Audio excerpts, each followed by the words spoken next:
శ్రీ గురుభ్యో నమః. హరి ఓం. వసుదేవసుతం దేవం కంసచానూరమర్దనం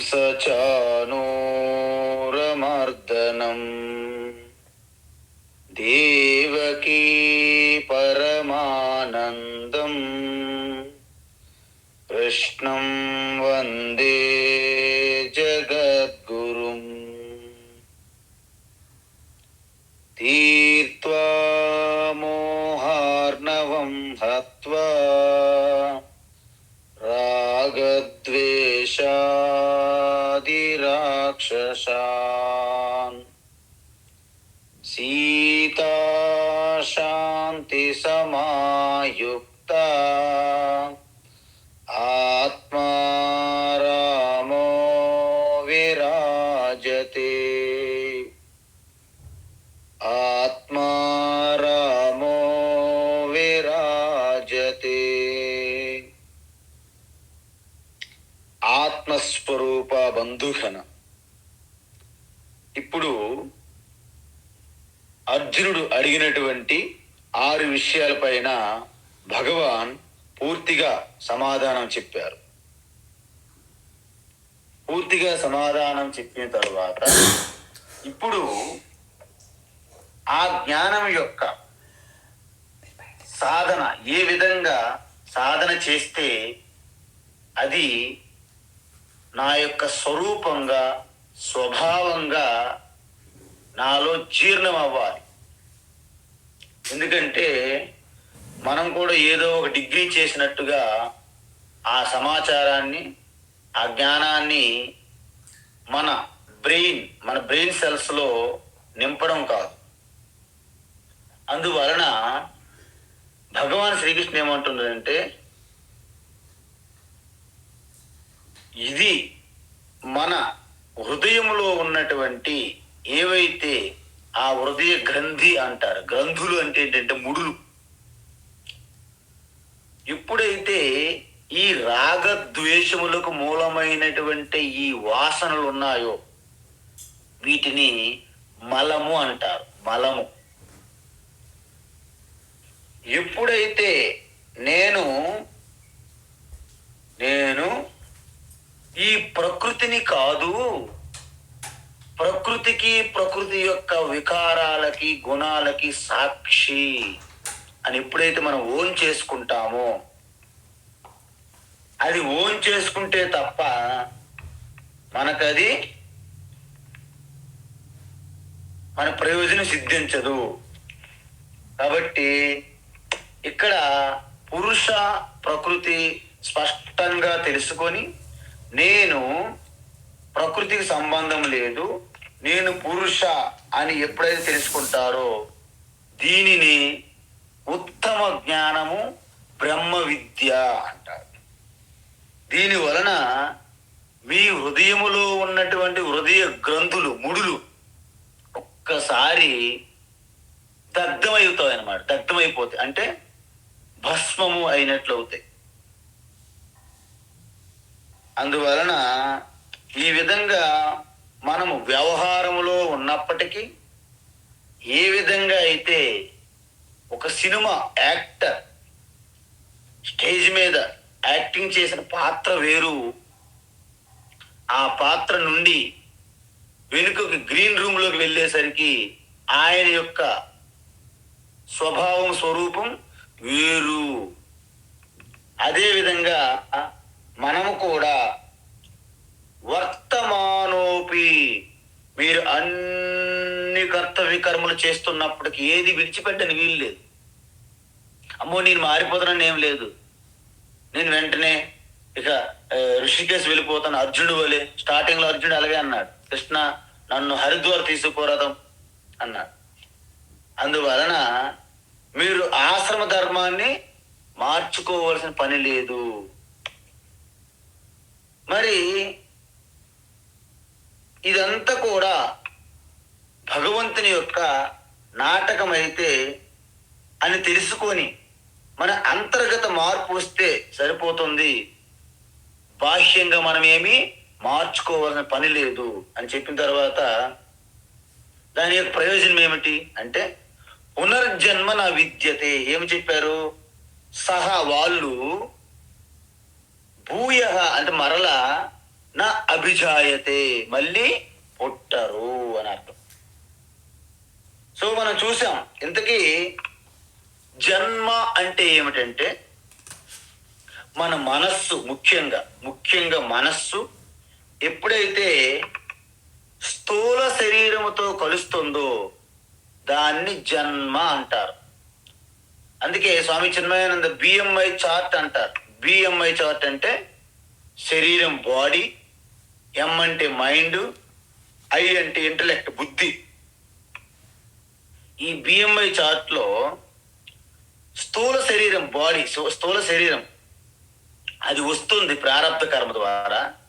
దాని ద్వారా మనస్సు అనే సాఫ్ట్వేర్ వలన, లేకపోతే ఫిలమెంట్ అనుకోండి, బల్బులో ఉన్న ఫిలమెంట్ వలె అది పనిచేస్తుంది శరీరంగా. దాన్ని జన్మ పుట్టారు అంటారు. అదేవిధంగా ఆ స్థూల శరీరము నుండి మనస్సు ఎప్పుడైతే విడిపోతుందో దానిని మరణము అంటారు. అంటే స్థూల శరీరం అక్కడే పంచభూతాల్లో కలిసిపోతుంది. ఆ మనస్సు వెళ్ళి మరొక కొత్త శరీరంలో ప్రవేశిస్తుంది. దానిని మళ్ళీ జన్మ అంటారు. చూడండి, జన్మ మరణం ఈ రెండు కూడా వాటి గురించి మనము బాధపడాల్సిన పని లేదు, భయపడాల్సిన పని లేదు. ఎందుకు? మనకు పుట్టుక లేదు, మరణం లేదు. సో ఈ విధంగా ఈ జ్ఞానాన్ని తెలుసుకుంటే దీనికి ఏమంటారు? చావు పుట్టుకులు లేవు. దీనిని మోక్షము అంటారు. అంటే ఈ జ్ఞానం పొంది దాన్ని నరాల కణకణము సెలల్లో కూడా జీర్ణించుకుంటే మోక్షం అంటే పూర్తి స్వేచ్ఛ. అంటే మానసికంగా నేను కలత చెంది ఉన్నాను అనేది ఉండదు, నాకు లేమి అనేది ఏమీ లేదంటే పూర్ణత్వం పొందుతామన్నమాట. నేను ఒంటరి అనే ప్రసక్తే లేదు. ఎందుకంటే ఏకాంతే సుఖమాస్యతాం, ఆత్మస్వరూపం అయిపోయారు కాబట్టి యావత్తు సృష్టి అంతా నేనే, నాయందే కలిగి ఉంది అనే అనుభూతి కలగడం వలన ఒంటరితనం అనేది అంటే ఏమీ ఉండదు. నిజానికి మనం కొత్తగా మోక్షం పొందేది ఏమి ఉండదు. ఎందుకు? నేను అంతకుముందు ముక్తమయ్యే ఉన్నాను, కానీ అప్పుడు నేను ప్రకృతితో కలిసిపోవడం వలన నాకు నేనుగా నా స్వభావాన్ని, స్వరూపాన్ని నేను దర్శించలేకపోయాను. ఒక్కసారి గనక ఆ ఆత్మతత్వం అనే ఆ యొక్క టచ్ మీకు కలిగింది అనుకోండి, తరువాత మీరు ఈ సంసారంలో ఉన్నప్పటికీ మీరు సంసారులు కాలేరు, కావాలనుకున్నా కాలేరు. ఎందుకు? మీరు ఆల్రెడీ ఒక్కసారి టచ్ అయిపోయింది. యు ఆర్ బ్లెస్డ్, అనుగ్రహం జరిగింది. దాన్నే పద్మపత్రమివాంబస అంటారు. అంటే బురద నీటిలో ఉన్నటువంటి తామరాకు ఎలాగైతే ఆ నీటికి, బురద నీటికి అంటకుండా ఉంటుందో మీరు కూడా ఆ విధంగా ఉంటారు. రామకృష్ణ పరమహంస ఏమంటారంటే, మనం ఒక బోటు ఉంటుంది కదండి, బోటు నీటిలో ఉండాలి. బోట్ ఎక్కడ ఉండాలి? ఒడ్డు మీద కాదు, నీటిలోనే ఉండాలి. కానీ బోట్లోకి నీరు రాకూడదు. మనం ఈ సంసార జగత్తులో ఉన్నాం, కానీ సంసార జగత్ అనేది మనలోకి రావద్దు అంటున్నారు.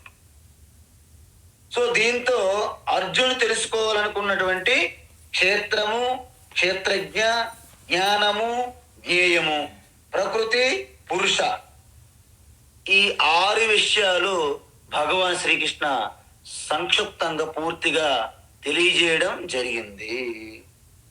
ఇప్పుడు ఈ జ్ఞానము యొక్క సాధన, ఎటువంటి సాధన చెయ్యాలి, ఈ జ్ఞానం కలిగిన తర్వాత, ఈ సాధనల తర్వాత ఎప్పుడైతే అపరోక్ష ఆత్మానుభూతి, ఈశ్వర సాక్షాత్కార అనుభూతి పొందిన తర్వాత మీకు కలిగే ప్రయోజనం ఏమిటి అనే 2 విషయాలతో ఈ అధ్యాయాన్ని భగవాన్ శ్రీకృష్ణ ముగిస్తున్నారు. ధ్యానేనాత్మని పశ్యంతి, ధ్యానేనాత్మని పశ్యంతి, ధ్యానేనాత్మని పశ్యంతి, కేచిదాత్మానమాత్మనా, కేచిదాత్మానమాత్మనా, కేచిదాత్మానమాత్మనా, అన్యే సాంఖ్యేన యోగేన, అన్యే సాంఖ్యేన యోగేన, అన్యే సాంఖ్యేన యోగేన, కర్మయోగేన చాపరే, కర్మయోగేన చాపరే, కర్మయోగేన చాపరే, ధ్యానేనాత్మని పశ్యంతి, కేచిదాత్మానమాత్మనా, ధ్యానేనాత్మని పశ్యంతి, కేచిదాత్మానమాత్మనా, ధ్యానేనాత్మని పశ్యంతి, కేచిదాత్మానమాత్మనా, అన్యే సాంఖ్యేన యోగేన, కర్మయోగేన చాపరే, అన్యే సాంఖ్యేన యోగేన, కర్మయోగేన చాపరే, అన్యే సాంఖ్యేన యోగేన, కర్మయోగేన చాపరే. ఉత్తమం. ఇప్పటి వరకు మనము ఆత్మజ్ఞానం పొందడానికి కావలసిన సాధనలు ఏమిటో, ఆత్మ జ్ఞానం పొందితే అంటే నా స్వరూపాన్ని నేను అపరోక్ష అనుభూతి ద్వారా డైరెక్ట్, ఎటువంటి మధ్య మీడియేటర్లు, ఎటువంటి మీడియంలు లేకుండా నా స్వరూప తత్వాన్ని నేను ప్రత్యేగాత్మగా దర్శించినప్పుడు కలిగే ప్రయోజనం ఏమిటని చెప్పబోతున్నారు. అయితే మీకు డౌట్ రావాలి, ఈ సాధనలు ప్రతిసారి చెప్తూనే ఉన్నారు కదా. అవును, 12 అధ్యాయాలు చెప్పారు, 13 అధ్యాయాలు చెప్పారు, అన్ని అధ్యాయాలు చెప్తున్నారు. కానీ అర్జునికి ఇంకా అది పట్టుకోలేకపోతున్నారు. అర్జునుడి ప్రశ్నలు అడుగుతున్నారంటే అర్థం ఏంటి? పూర్తిగా పట్టుకోలేదని. మనం కూడా ఒక గురువు గారు చుట్టూ 25 సంవత్సరాల నుండి మనం తిరుగుతున్నాం ప్రతిరోజు అదే క్లాసులకి. అంటే అర్థం ఏంటి? మనం పూర్తిగా ఇంకా పట్టుకోలేదని అర్థం. కాబట్టి ఈ సత్సంగాలు, క్లాసులు, స్వామి నేను 35 years నుంచి మేము ఫాలో అవుతున్నాం. స్వామి చిన్మయానంద గారు అన్నారు, 30 సంవత్సరాల నుంచి ఫాలో అవుతున్నావా? అది దీన్ని నేను ఆనందించాలో బాధపడాలో నాకు తెలియట్లేదు అన్నాడు ఆయన. ఎందుకంటే 30 సంవత్సరాలు నా చుట్టే తిరుగుతున్నాను అంటే you are not getting anything అన్నారు ఆయన. లేదు స్వామీజీ, నేను ఇప్పటికే మీ యొక్క భగవద్గీత 5 సార్లు నేను చదివాను, మొత్తం విన్నాను అన్నారు. ఓకే మై డియర్, మీరు భగవద్గీత 5 సార్లు చదివారు, చూశారు. కానీ భగవద్గీత మీలో ఎన్నిసార్లు ప్రవేశించిందని అడిగారు ఆయన. ఆయన ఇంక మాట ఆడలేదు. అందువలన మనకి ఈ సాధనలు పదే పదే ఇంక చెప్తుంటారు. 16వ అధ్యాయం కూడా ఇంకా వస్తాయి, దైవీ సంపత్తి అని. అయితే ఇక్కడ భగవాన్ ఏమంటాడంటే ఆత్మజ్ఞానం, ఇప్పుడు ఈ అధ్యాయంలో కూడా చెప్పారు, అమానిత్వమదం విత్వం అహింసా క్షాంతిరార్జవం, అక్కడతో స్టార్ట్ చేశారు. అయితే భగవాన్ ఏమంటున్నారంటే దీనికి ఆత్మని అంటే మన హృదయములు ఇక్కడ ఒక ఇంపార్టెంట్ వాక్యం ఉంది. ఏంటంటే ధ్యానేన ఆత్మని అక్కడ ఉంది. ఆత్మని ఆత్మానం కేచిత్ ఆత్మానం ఆత్మన, మూడున్నాయి చూసారా? ఆత్మని ఆత్మానం ఆత్మన అంటే ఆత్మని ఆత్మలో, ఆత్మన ఆత్మ ద్వారా, ఆత్మానం ఆత్మను పశ్యంతి దర్శిస్తున్నారు. చూసారా? అందుకే భగవద్గీత స్వతంత్రంగా ఎటువంటి గురు శాస్త్ర ఉపదేశం లేకుండా బుక్ తీసుకొని వచ్చి చదివితే కన్ఫ్యూజన్ ఉండడానికి ఇలాంటివే కారణం. చూడండి, ఆత్మలు ఆత్మ ద్వారా ఆత్మను దర్శించడం. ఏంటి ఆత్మ? ఆత్మ అంటే ఇక్కడ మూడు, ఆత్మని అంటే వేరే అర్థం వస్తుంది. ఆత్మ ఆత్మన అంటే వేరు అర్థం వస్తుంది.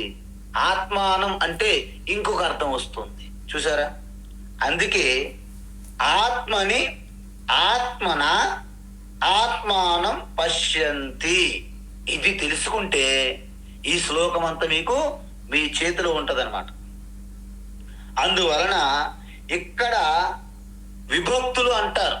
భాషలో విభక్తులు ఉంటాయి. ప్రథమా విభక్తి, ద్వితీయ విభక్తి, తృతీయ విభక్తి అంటారు కదండి. ఆ విధంగా ఆత్మని అంటే సప్తమి విభక్తి, అంటే అధికరణం, అంటే లో, ఆత్మలో, ఆత్మలో. ఆత్మనా అంటే తృతీయ విభక్తి, ఆత్మ ద్వారా. ఆత్మానం అంటే ద్వితీయ విభక్తి, అంటే సబ్జెక్ట్, ఆబ్జెక్ట్, అంటే ఆత్మను. చూసారా? అంటే ఆత్మని అంటే మీ హృదయములో సర్వవ్యాపకంగా ఆ ఎరుకగా ఉన్నటువంటి ఆత్మను, ఆత్మని అంటే ఆత్మ హృదయస్థము యందు ఆకాశం, హృదయాకాశం అంటారు. చిదాకాశం, చిదానంద రూపం అని కదండి. ఆ హృదయస్థములో సర్వవ్యాపంగా ప్రకాశిస్తున్నటువంటి ఆ చిదాకాశములో తర్వాత ఆత్మనా అంటే మనమేమన్నాము? మనస్సుకి, బుద్ధికి, ఇంద్రియములకు అందదు ఆత్మ అన్నాం. మరి ఇక్కడేమంటున్నారు? ఆత్మన అంటే అత్యంత మెచ్యూరిటీ, పరిపక్వత చెందిన, ఎంతో సంసిద్ధత ఉన్నటువంటి, యోగ్యత పొందిన, శుద్ధమైన, ఏకాగ్రతతో కూడిన సూక్ష్మ బుద్ధి, దానికి ఇక్కడ ఆత్మన అంటారు. కఠోపనిషత్తులో యమధర్మరాజు అంటాడు, ఏష ఆత్మ సర్వభూతేషు గూఢః న ప్రకాశతే, ఏష సర్వేషు భూతేషు గూఢోత్మా న ప్రకాశతే అన్నాడు. అయితే నచికేత ఏమన్నాడంటే, మరి సకల ప్రాణుల యందు ఉన్నటువంటి ఈ పరమాత్మ ఆత్మ నా ప్రకాశతే, దర్శించలేము కదా, ఇంక మరి చెప్పడం ఎందుకు, స్టాప్ ఇట్ అన్నాడు నచికేత. అప్పుడు యమధర్ముడు అన్నాడు, దృశ్యతే, దర్శించవచ్చు అన్నారు. ప్రకాశించదా, దర్శించలేమన్నారు, ఇక్కడ దర్శించవచ్చు అన్నారు. ఏంటి కథ మతలబ్ అన్నారు. అప్పుడు ఏమన్నారంటే, దృశ్యతే త్వగ్రయా బుద్ధ్యా సూక్ష్మయా సూక్ష్మదర్శిభి అన్నారు. అంటే ఎవరైతే పదునైన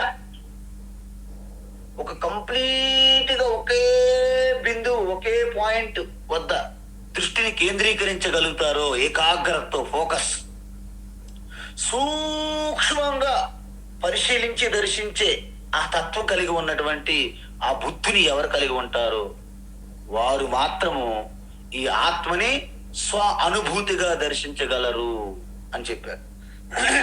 అందువలన అలాంటి బుద్ధి, దాన్ని సూక్ష్మ బుద్ధి అంటారు. అయితే మనం ఇంతకుముందు చెప్పాం, ఇదంతా కూడా యో వేద నిహితం గుహాయాం పరమే వ్యోమన్ బ్రహ్మవిద ఆప్నోతి పరం దేశ అంటే అది ఏంటి? అభ్యుక్త సత్యం జ్ఞానం అనంతం బ్రహ్మ. అది తెలుసుకుంటే నువ్వు బ్రహ్మే అవుతావు. కానీ ఎక్కడున్నది అది? మనం ఏమైనా ఫిలిగ్రిమేజ్ వెళ్ళాలా, తీర్థయాత్ర అంటే? నో కాదు. యో వేదనిహితం గుహాయాం, నీ హృదయ గుహలో, నీ హృదయాకాశం యందే ఉన్నది. వ్యోమన్ ఆకాశం, పరమే వ్యోమన్ అంటే ఆ పరమ శాంతి స్వరూపంగా, ఆ యొక్క చిత్ అంటే ఎరుకుగా మీ హృదయ గుహలోనే ఉంది. అందువలన ఆత్మానం పశ్యంతి. ఆత్మ అంటే ఇక్కడ చిదానంద రూప ఆత్మ. ఆత్మానం అంటే చిదానంద రూపం, శివం, శాంతం, అద్వైతం, శివం. మొదటి ఆత్మ అర్థం ఏంటి? హృదయ ఆకాశములో అని చెప్పాను. ఇప్పుడు సచ్చిదానంద చిదానంద రూప ఆత్మ అని చెప్పాను. మరి ఆత్మన అంటే చూడ్డానికి ఏదైనా మనకి ఒక సాధనం ఉండాలి కదండి, ఇన్స్ట్రుమెంట్ అంటారు దాన్ని.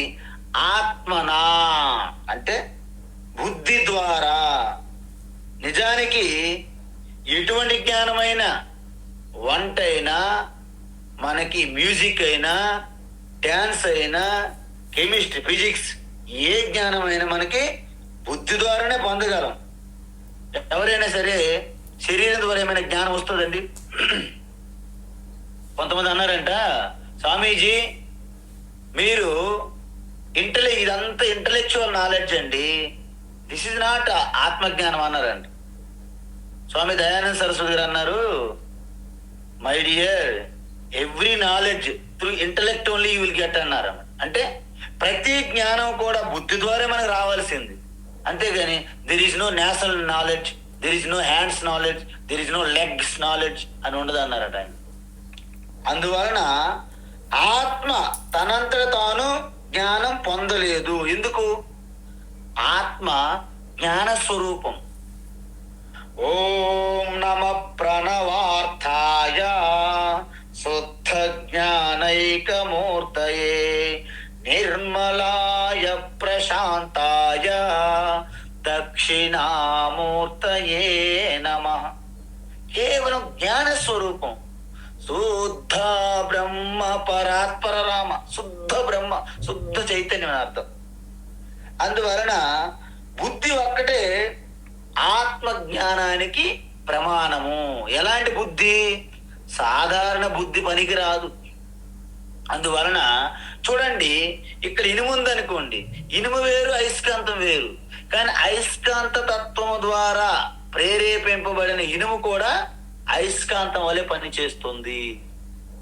అందువలన ఆత్మ సర్వవ్యాపి, అత్యంత సూక్ష్మాతి సూక్ష్మము, ప్రత్యేగాత్మగా ఉన్నటువంటి ఆత్మ దర్శనాన్ని బుద్ధి మాత్రమే ప్రయాణించి, బుద్ధి అత్యంత పవిత్రంగా, శుద్ధంగా, ఏకాగ్రతగా ఉన్నటువంటి బుద్ధి ఆత్మస్వరూప తత్వంలో లయమవుతుంది. అప్పుడు కేవలం అహం బ్రహ్మ అస్మి. అందువలన ఇక్కడ ఆత్మ 3 సార్లు వాడారు. ఆత్మని, ఆత్మానం, ఆత్మన పశ్యంతి. ఇది మీకు అర్థమైంది కదా? అయితే ఇప్పుడు ఈ 3 కలిపితే హృదయాకాశములో ఉన్న సచ్చిదానంద ఆత్మ గురించి బుద్ధి తెలుసుకోవాలి. బుద్ధి తెలుసుకోవడం అంటే ఏంటి?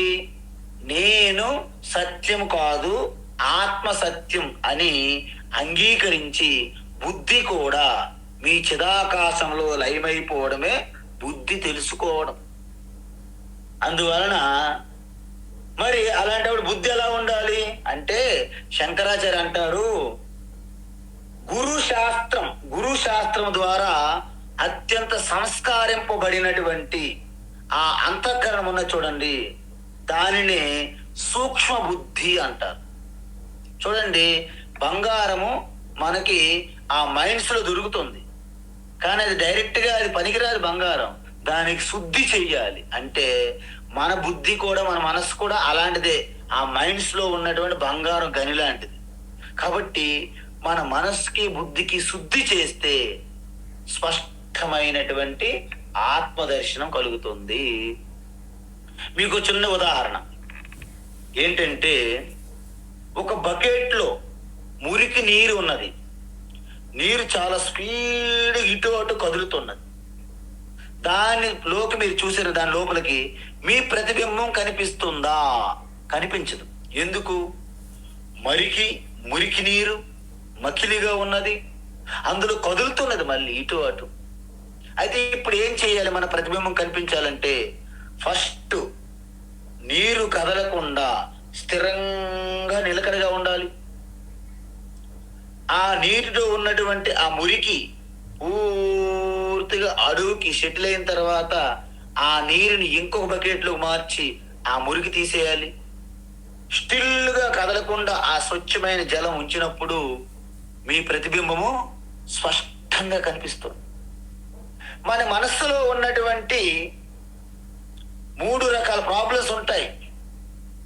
నిజానికి 5 రకాల ప్రాబ్లమ్స్ అంటారు. అవి చూస్తాం ఇప్పుడు మనం. ఫస్ట్ మలము అంటారు. మలము అంటే ఈ రాగద్వేషాలు, కామక్రోధాలు, లోభమోహ మదమాశ్చర్యాలు ఉంటాయి కదండి. ఈ భావోద్రేకాలు అంటారు. ఇవి మన హృదయస్థములో ఒక మురికి ఆ మలినం వలె ఉంటది మన లోపల, అలాగ షెటిల్ అయిపోయి. అవి పోతే తప్ప మన యొక్క అంతఃకరణం అంతా బిగడైపోదు. అంటే ఏంటంటే కనిపించదు అనమాట. బురద నీళ్ళు ఎలాగైతే మనకు కనిపించకుండా ఆపేస్తున్నాయో అలాగ ఆపేస్తుంది. దానిని మలము అంటారు. అది పోగొట్టుకోవాలి. దానికి ఎటువంటి సాధనం మనం చెప్పాలి. తరువాత పూర్తిగా చంచలంగా అన్ని వైపులు శృంఖలాలుగా విజృంభించేస్తుంది. మనస్సు లాగేస్తుంది అంటారు కోరికల వల్ల. ఈ కోరికల వల్ల లాక్కుపోతున్న మనస్సు ఏకాగ్రతగా ఉండాలి, స్థిరంగా. దానికోసం సపరేట్ సాధన చెయ్యాలి. తర్వాత మూడోది ఏంటి అంటే, పూర్తిగా మీలో ఉన్నటువంటి అజ్ఞానం అనే ఈ ఇంగువ అనే వాసన అంత తొందరగా వదలదు. అజ్ఞానం పట్టేసింది మనకి. అజ్ఞానమే మన సంపద అన్నట్లుగా మనం పెంచి పోషించుకుంటూ వస్తున్నాం అజ్ఞానాన్ని. ఆ అజ్ఞానం అనే తెర తీసేయాలి. దానికి సపరేట్ సాధన. చూసారా? మురికి అంటే మలం పోవడానికి ఒక సాధన, ఏకాగ్రత సిద్ధించడానికి ఒక సాధన, తర్వాత మీ అజ్ఞానం పోవడానికి ఒక సాధన. తర్వాత జ్ఞానం పొందినా కూడా కొంతమందికి డౌట్లు, సంశయాలు ఇన్నెన్ని ఉండవు. డౌటింగ్ థామస్ అంటారు. ఆ సంశయాలు పోగొట్టడానికి ఇంకొక సాధన కావాలి. ఎన్నైనా ఇప్పటికి 4 సాధన. చివరగా లాస్ట్ బట్ నాట్ లీస్ట్ అంటారు. అంటే మనకు అనేక జన్మల నుండి వచ్చినటువంటి ఈ అలవాట్లు ఏదైతే ఒకదాన్ని చేస్తూ అది అలవాటుగా మారిపోతుంది. అలవాటుగా మారిపోవడం వలన ఆ వాటిని వాసనలు అంటారు. అలవాట్ల ద్వారా వచ్చిన వాటిని వాసనలు అంటే, పుట్టినప్పటి నుండి నువ్వు పుట్టావు అంటే నేను పుట్టాను ఒప్పించుకున్నాం. అది వాసనగా మారిపోయింది ఆల్రెడీ. ఎప్పుడు పుట్టడం చనిపోవడం అనేది వాసనగా ఉంటాయి మన లోపల. నేను ఈ దేహాన్ని కలిగి ఉన్నాను, శరీరాన్ని కలిగి ఉన్నాను అనేది ప్రతిరోజు అమ్మా నాన్న ఎవరొచ్చి నువ్వు శరీరానివి, నువ్వు మనిషివు అని ఎవ్వరు చెప్పక్కర్లే. మనకు చాలా బలంగా ఉంటుంది భావన. ఈ బలంగా ఉన్న భావనలు మీ అంతరంలో ఉండడం వలన నువ్వు చిదానంద రూప శివ అన్నప్పటికీ క్లాస్ రూమ్ వరకే పనిచేస్తుంది ఈ మందు. ఆ తర్వాత ఇది పనిచేయట్లేదు. వీటిని విపరీత భావనలు అంటారు. నువ్వు రామ అంటే లేదు నేను కామ అంటాడు. అందువలన ఇప్పుడు ఇవన్నీ కూడా మనకి ఆ యొక్క అంతర్భాగములో, సముద్రం అంతర్భాగములు ఎలాగైతే అలాగ నిక్షిప్తమై ఉంటాయో ఈ వాసనలు అవసరం వచ్చినప్పుడు బయటకు వస్తాయి. ఇవి పూర్తిగా అంటే టీ కప్పులో అడుగు భాగములో ఉన్నటువంటి పంచదార ఉన్నప్పటికీ మనకి ఎలాగైతే తీపిగా ఉండదో టీ, దాన్ని కలిపితే గాని ఆ పంచదార యొక్క రుచి మనకి ఎలాగైతే రాదో, ఈ జ్ఞానము ఈ సంశయాలన్నీ పోయాయి, మలము విక్షేపాలన్నీ పోయాయి, కానీ అది మీకు నరనరాలు వ్యాపించలేదు, జీర్ణం అవ్వలేదు. అంటే మీలో ఉన్న విపరీత భావాలు పూర్తిగా నాశనం కాలేదు. విపరీత భావాలు ఎలాంటివంటే, మురికిగా ఉన్నటువంటి పాత చొక్కా పైన కొత్త రంగు పట్టదు. అలాగ పాత పెయింటింగ్ ఏదైతే గోడలకు ఉన్నదో దానిపైన కొత్త పెయింటింగు పట్టదు. కొత్త పంట వేయాలంటే పాత పంట యొక్క వేళ్ళుతో సహా నాశనం చేస్తే గాని కొత్త పంట అనేది జరగదు. ఆ విధంగా మనలో ఉన్నటువంటి ఈ మకిలితో ఉన్నటువంటి వాసనలు, అలవాట్ల ద్వారా వచ్చాయి కదా, వ్యసనాల ద్వారా, అవి పూర్తిగా పోవాలంటే నిధిధ్యాసనం, ధ్యానం అనే ఒక సాధన ఉంటుంది. ఇప్పటికీ 5 సాధనలు భగవాన్ ఇక్కడ చెప్పబోతున్నారు ఈ శ్లోకంలో. ఏంటవి అంటే, మొట్టమొదటిసారిగా కర్మయోగము అన్నారు అక్కడ. అంటే అపరే, మిగతా వారు కొంతమంది కర్మయోగేన, కర్మయోగ ద్వారా తపస్సాధన చేస్తున్నారు అంటున్నారు. మనం 12 అధ్యాయంలో కూడా చూసాం 5 సాధనలు భక్తి. ఇక్కడ 5 సాధనలు ఏమని చెప్తున్నారంటే, ఈ కామక్రోధ లోభమోహ మదమాత్సర్యాలు, అసూయ రాగద్వేషాలు అనే భావోద్రేకాలు, కోపాగ్నితో కూడి ఉన్నటువంటి భావోద్రేకాలు, ఇవి పూర్తిగా పారద్రోలి మన అంతఃకరణాన్ని శుద్ధి చేయడానికి కర్మయోగం చెయ్యాలి. కర్మయోగం అంటే సింపుల్ సూత్రం. మీరు భగవద్గీత మొత్తం 3వ అధ్యాయం చెప్పిందంతా ఒక చిన్న సూత్రంలో చెప్పొచ్చు మనం. ఏంటి? మనం కాయ అంటే శరీరం ద్వారా, వాక్కుల ద్వారా, మనస్సు ద్వారా, 3 ద్వారా త్రికరణ శుద్ధితో చేసే ప్రతి పని, ప్రతి మాట, చెప్పే ప్రతి మాట, ఆలోచించే ప్రతి ఆలోచన ఈశ్వర అర్పణ పూజగా భావన చేస్తే దాని ద్వారా వచ్చే ప్రతిఫలం, రిజల్ట్ ఏదైతే వస్తుందో ఈశ్వర ప్రసాదంగా ఆనందముతో స్వీకరించినట్లయితే దానినే కర్మయోగ సాధన అంటారు. అలా చేయడం వలన మీలో అహంకార రాగద్వేషాలు అనేవి అలాగ సద్దుమణుగుతాయి. ఎందుకంటే నేను అనే అహంకారం లేకుండా ప్రతిదీ ఈశ్వరార్పణ, ఈశ్వరునితోనే అంతా నడుస్తుంది. మహాశక్తి, శివుని ఆజ్ఞ లేనిది చీమైనా కుట్టదు అనేది మీకు ఒక ప్రాక్టికల్ గా అవగతం అవుతుంది, అర్థమవుతుంది.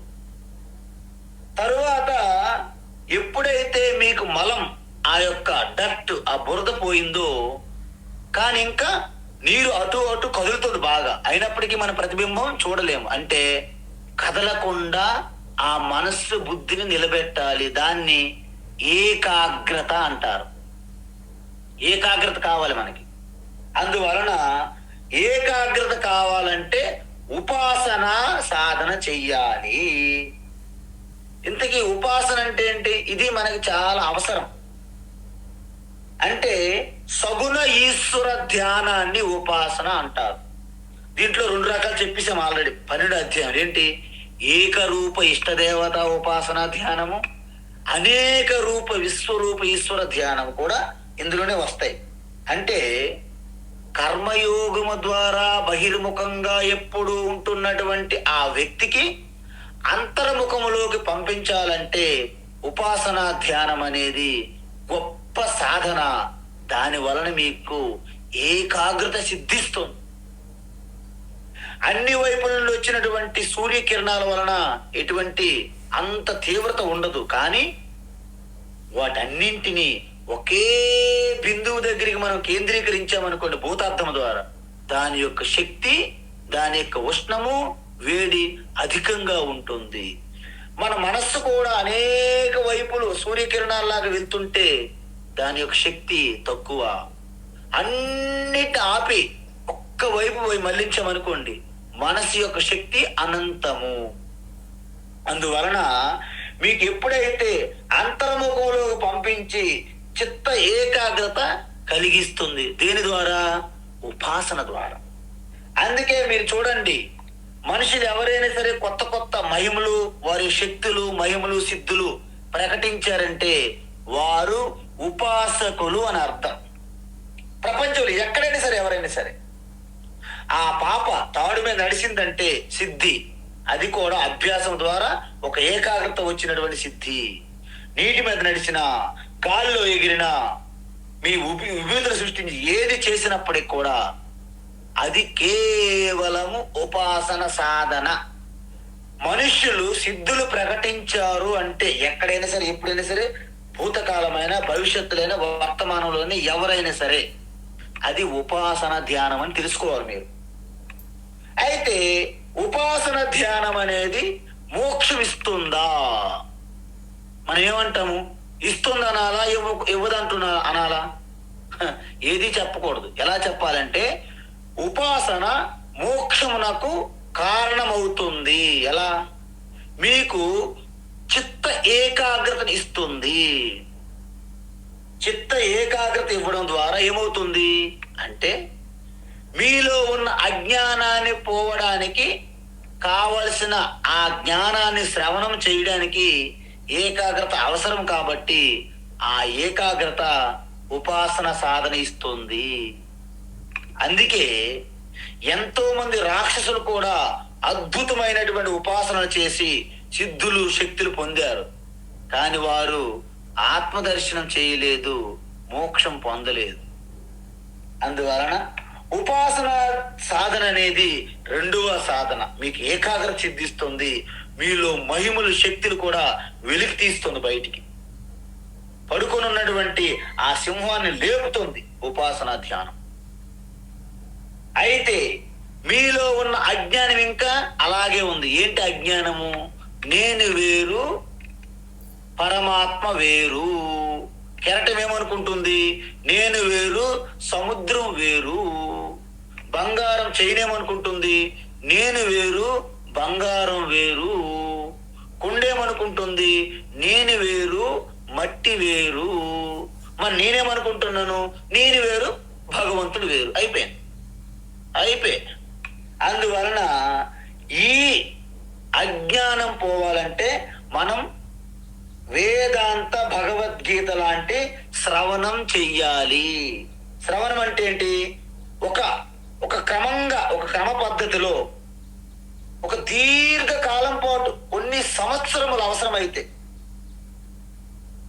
ఆ తత్వాన్ని పూర్తిగా జ్యూస్ లాగా ఎవరైతే తీసి పెట్టారో గురువు, ఆ జ్యూస్ తీసి, ఆ జ్యూస్ ముందుగా తను తాగి, సేవించి, దాన్ని తన జీవితంలో అనుభూతి చెంది, ఆ జ్ఞానములో జీవిస్తూ ఉన్నటువంటి ఒక గురువు దగ్గర ఒక ఒక కాలం పాటు క్రమంగా ఎటువంటి యాబ్సెంట్ లేకుండా, బంకు కొట్టకుండా మీరు అధ్యయనం చేస్తే దాన్ని శ్రవణము అంటారు.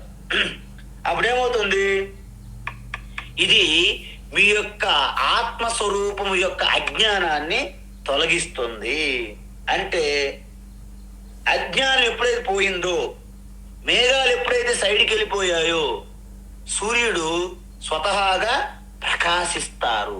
అప్పుడు మీరు టార్చ్ లైట్ వేసి చూడక్కర్లేదు. సూర్యుడు ప్రకాశిస్తున్నాడా లేదా? అక్కర్లేదు.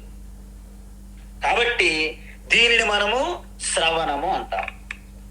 సరే, నాలుగో సాధన ఏంటి అంటే మనకి జ్ఞానం అయితే వచ్చింది, కానీ జ్ఞానముతో పాటు 66 డౌట్లు. ప్రతిదీ డౌటే.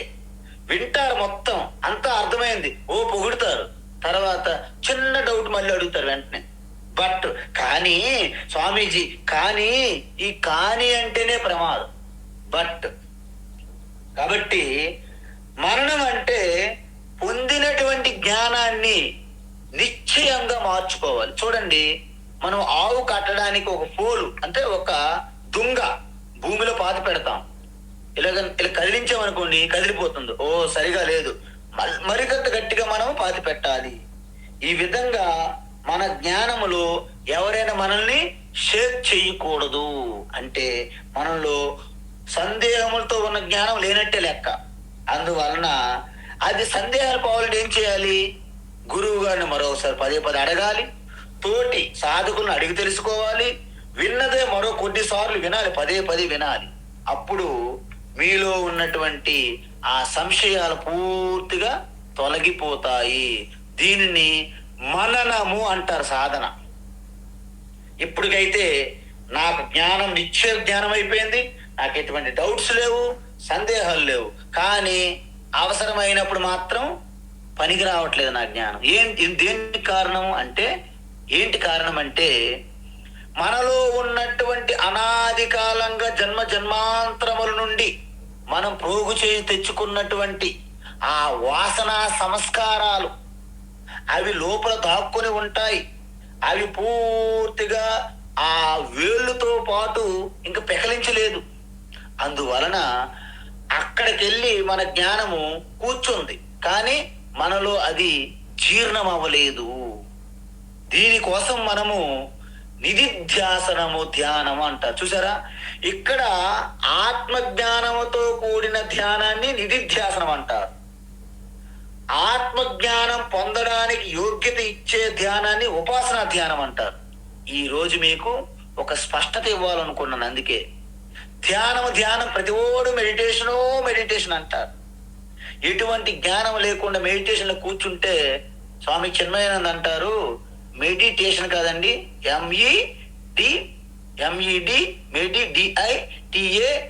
MEDITATION మెడిటేషన్ కదా. ఆ ఎంఈ ప్లేస్ లో ఈ స్థానంలో ఏ రాయండి, ఏమైంది? మ్యాడిటేషన్, దట్ ఇస్ నాట్ మెడిటేషన్ అన్నారు ఆయన. అందువలన ఇప్పుడు మీకు ఈ నిధిధ్యాసన ధ్యానం అనేది ధ్యానేన ఆత్మని పశ్యంతి. ఇక్కడ చెప్పారు శ్లోకం చూడండి, ఇక్కడ 3 చెప్పారు. అంటే కర్మయోగేన చ అపరే, కొంతమంది కర్మయోగము ద్వారా అంతఃకరణ శుద్ధి, ఆ మలము పోగొట్టుకొని తొలగించుకొని అంతఃకరణ శుద్ధి పొందుతారు. అన్యే మరికొంతమంది సాంఖ్యేన యోగేన, సాంఖ్య యోగం అంటే ఈ వేదాంత శ్రవణము మననము, ఈ శ్రవణ మననం 2 కలిపితే దాన్ని సాంఖ్యేన యోగేన అంటారు. మరి కర్మయోగేన అంటే ఏంటి అంటే, కర్మయోగములు 2 వస్తాయి. ఒకటి కర్మయోగము, 2 ఉపాసన. కర్మయోగము ఉపాసన 2 కలిపి మీకు అంతఃకరణ శుద్ధి మరియు ఏకాగ్రత ఇస్తున్నాయి. ఇక్కడ సాంఖ్యయోగేన అంటే ఆత్మజ్ఞానం యొక్క వేదాంత భగవద్గీత శ్రవణము, సంశయాలు నివృత్తి చేసుకునే మననము, ఈ రెండింటికి కలిపితే సాంఖ్యేన యోగేన అని అర్థం. అయితే 4 అయిపోయినాయి. ఇప్పుడు కర్మయోగం అంటే కర్మయోగము ప్లస్ ఉపాసన ధ్యానం. సాంఖ్యయోగం అంటే మననము, శ్రవణము, మననము 4 అయ్యాయి. మరి చివరికి ఏంటి సాధన?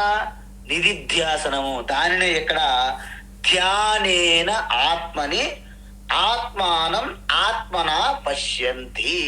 చూసారా, అందువలన ఇదేం చేస్తుంది? మన యొక్క వాసనలు, కామ వాసనలు, మనకు అలవాటుగా వచ్చినటువంటి మూటలుగా ఉన్నటువంటి ఆ యొక్క మనకు అంటారు కదా, మనకి ఎన్ని కర్మలు ఉంటాయి?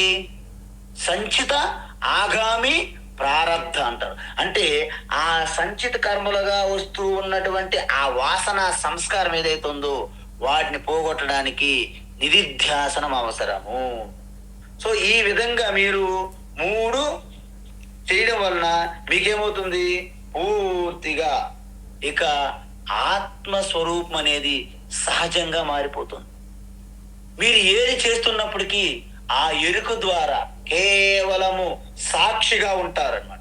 మనస్సుకు సాక్షిగా ఉంటూ మనస్సులో కలుగుతున్నటువంటి ఆ వృత్తులు, ఏంత సంకల్పాలు, కోరికలు, ఆలోచనలు కూడా సాక్షిగా ఉంటారు. దాన్నే సహజ యోగము అంటారు. అదేవిధంగా ఇవన్నీ కూడా సైడ్కి వెళ్ళిపోయి జారిపోయినప్పుడు కేవలం ఎరుకుగా నిలిచి ఉంటే దానిని జాగ్రత్త సుసుప్తి లేదా సహజ సమాధి.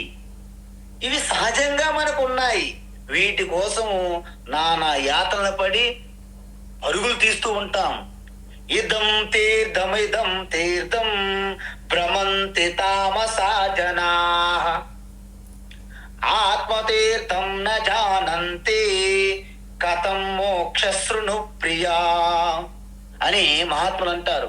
అదిగో తీర్థము, అదిగో ఆ మహాత్ములు, అదిగో ఆశ్రమం, అదిగో గుడి, అదిగో స్థలము, ఏదో సంథింగ్ పరుగులు తీస్తుంటారు, భ్రమిస్తుంటారట మూడులు. కానీ నీ ఆత్మతీర్థము సకల తీర్థాలకి స్వరూపము, సకల తీర్థాలకి జన్మస్థానము నీ ఆత్మతీర్థము. అందుకే సముద్ర స్నానం చేస్తే సకల నదులు స్నానంతో సమానం అంటారు పెద్దలు. ఎందుకు ఆప్తులు అంటే సర్వ నదులు సకల నదులు కూడా సముద్రంలో కలుస్తాయి కాబట్టి. అలాంటి మహాతీర్థం ఆత్మతీర్థం. అయితే ధ్యానేన ఆత్మని పశ్యంతి. ఈ విధంగా ఎవరైతే మీకు కర్మయోగం ద్వారా అంతఃకరణ శుద్ధి, ఉపాసన ద్వారా ఏకాగ్రత, శ్రవణం ద్వారా అజ్ఞానం పోగొట్టుకొని, మననం ద్వారా సంశయాలన్నీ నివృత్తి చేసుకొని, నిధిధ్యాసనం ద్వారా మీ యొక్క అలవాట్లుగా ఉన్నటువంటి ఆ వాసన సంస్కారాలను కూడా పోగొట్టుకుంటే అహం బ్రహ్మాస్మి అనేది మీకు స్వభావంగా తేల్చుకుంటారు. నా పేరు రామకృష్ణ అని ఎంత సింపుల్ గా చెప్పుకుంటున్నాను. ఎటువంటి భయం లేదు, ఎటువంటి సిగ్గు లేదు, ఎటువంటి బిడుము లేదు. ఆ విధంగా అహం బ్రహ్మాస్మి అనే భావన మీకు నిరంతరం ఉంటుంది. అప్పుడు ఆ జ్ఞాని మీరందరూ కూడా పరాభక్తులు లేదా స్థిత ప్రజ్ఞులు అవుతారు.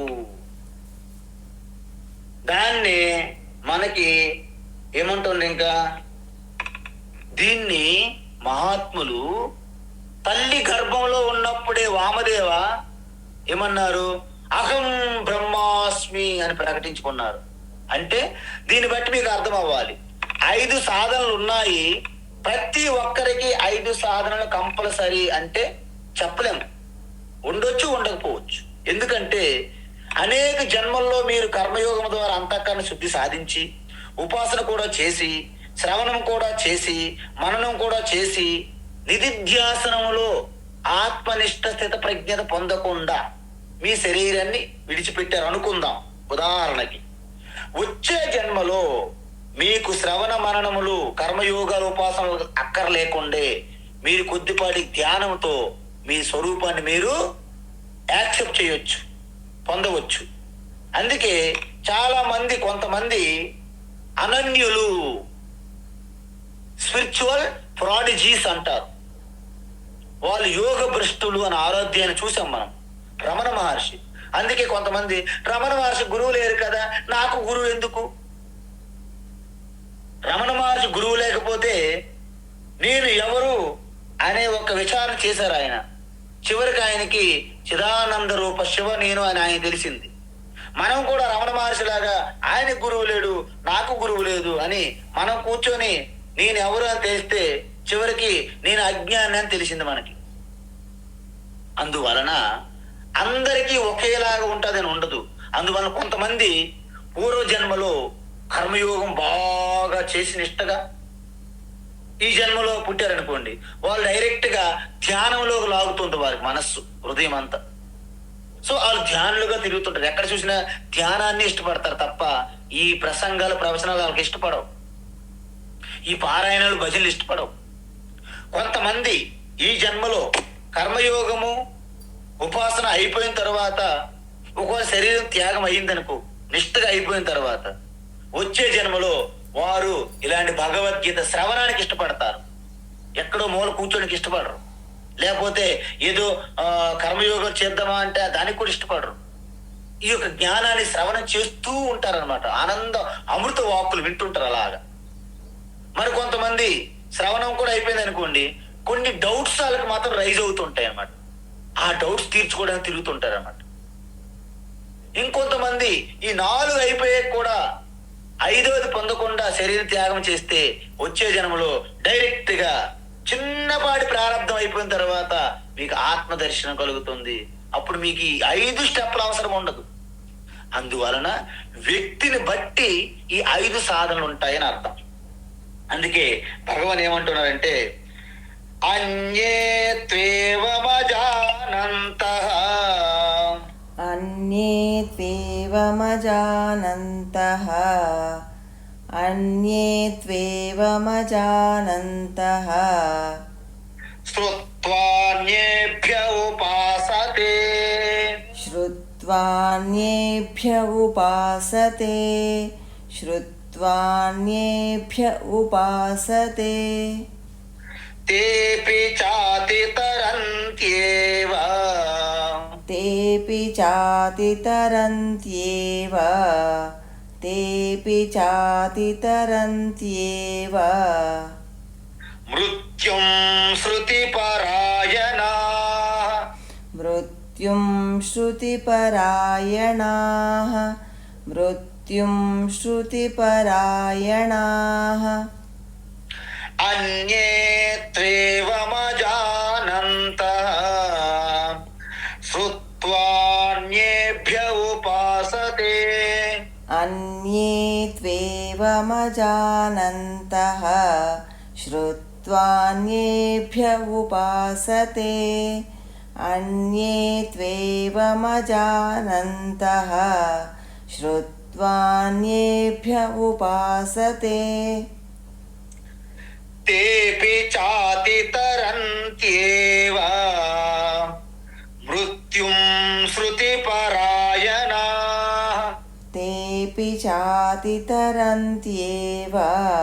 मृत्युं श्रुतिपरायणाः तेऽपि चातितरन्त्येव मृत्युं श्रुतिपरायणाः అంటే ఇక్కడ ఏమంటున్నారు భగవాన్ ఏమంటారంటే అందరూ ఒకేలా ఉండరు. ఎందుకంటే కొంతమంది కర్మయోగం పూర్తి చేయొచ్చు, కొంతమంది కర్మయోగం ఉపాసన పూర్తి చేయొచ్చు, కొంతమంది కర్మయోగ ఉపాసన శ్రవణం పూర్తి చేయొచ్చు, కొంతమంది మననం కూడా చేయొచ్చు, కొంతమంది కేవలం నిధిధ్యాసన అవసరం ఉండొచ్చు. అందువలన యోగ భ్రష్టులుగా పుట్టినప్పుడు వారు ఎక్కడైతే విడిచిపెట్టారో అక్కడి నుండి ప్రారంభించాలి. మీకు చెప్పండి, మనం టీచర్లుగా ఉండేటప్పుడు మన పిల్లలకి మనకు ట్రాన్స్ఫర్ అవుతుంది. మన పిల్లలు ఇక్కడ 6వ తరగతి చదివారు, మనకు ట్రాన్స్ఫర్ ఇంకొక స్కూల్ ఏరియాలో ఇంకో ఊరు వెళ్ళాం. ఇక్కడ నుండి టీసీ తీసుకెళ్ళి మళ్ళీ 1వ తరగతి నుంచి చదువుతారా, అక్కడ మళ్ళీ 6వ తరగతి నుంచి మళ్ళీ ప్రారంభిస్తారా? అంటే 1 నుండి చదవరు, 6వ తరగతి నుండి ప్రారంభిస్తారు. అదేవిధంగా మనము అమర్నాథ్ యాత్ర ప్రయాణించాము, ఢిల్లీ వరకు ప్రయాణించాము, అక్కడ ఒక రోజు రెస్ట్ తీసుకుంటున్నాం. మరుసటి రోజు మళ్ళీ హైదరాబాద్ వచ్చి మళ్ళీ మనం అమర్నాథ్ యాత్ర చేస్తామా, ఢిల్లీ నుండే ప్రయాణిస్తామా? అంటే హైదరాబాద్ నుండి వచ్చి మళ్ళీ ప్రయాణించడానికి మనమేమి పరమానంద శిష్యులము కాదు సుమా. అందువలన ఢిల్లీ నుండి మనం ప్రారంభిస్తాము.